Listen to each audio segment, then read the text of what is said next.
Reverend Motlalepula Chabaku wasn't a typical politician or faith leader. Chabaku preferred to live with the community at Rockville in Soweto and to travel by taxi. I am a self-actualized, proud African indigenous woman who is a servant to God. I am who I am because of many people. Motlalepula Chabaku was born into a poor family at New Clare in Johannesburg on the 19th of November 1933, following the Great Depression.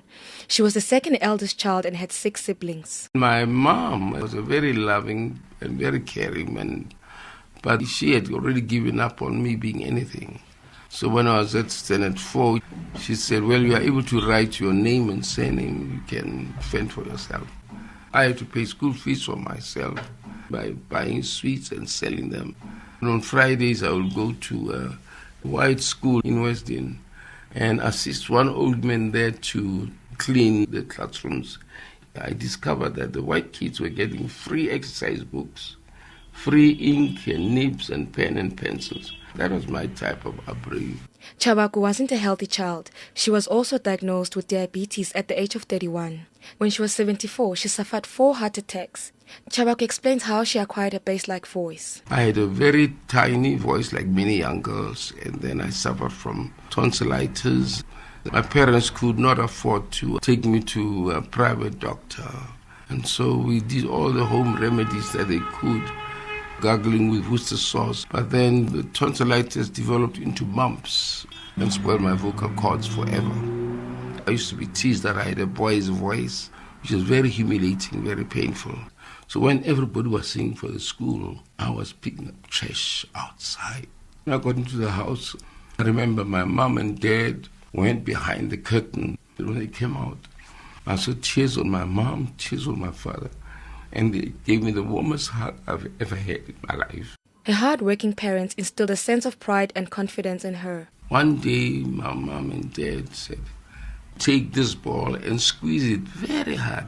Now, you see that ball has lost its shape. Let go of it. What does it do? Go up. It says, when you are in a mess, don't allow the mess to be on top of you.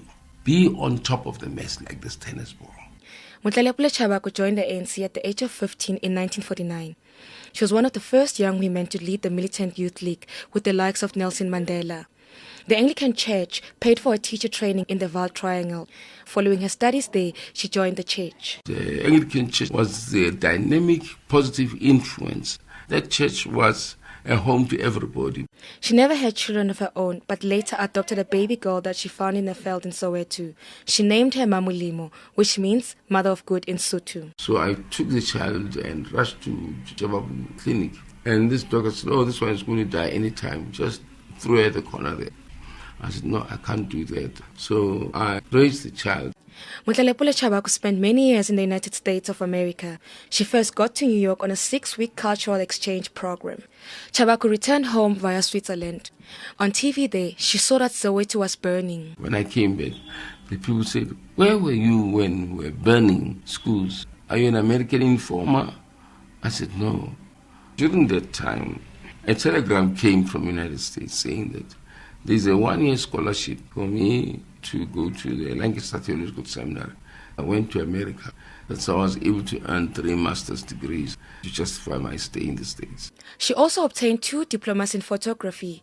Even though she was well-versed in religious studies, she never had her own congregation. I've been ordained 3 times, and yet the churches don't want to accept me as a minister in full connection. Many churches are not used to seeing women as priests. Following the country's historic multiracial elections in 1994, Chabaku was elected as the first ever Speaker of the Free State legislature. It was an awesome task that had to be learned. In January 1998, the ANC in the Free State forced 64-year-old Motlalepula Chabaku to resign as Speaker, allegedly due to ill health and old age. But this was a version of events. Some of our people were not quite happy that I could speak to Afrikaners. Deputy Speaker was Dr. Flip Nel, staunch Afrikaner, who was so helpful, so courteous, so respectful of me being an African. So some began to think I was an informer.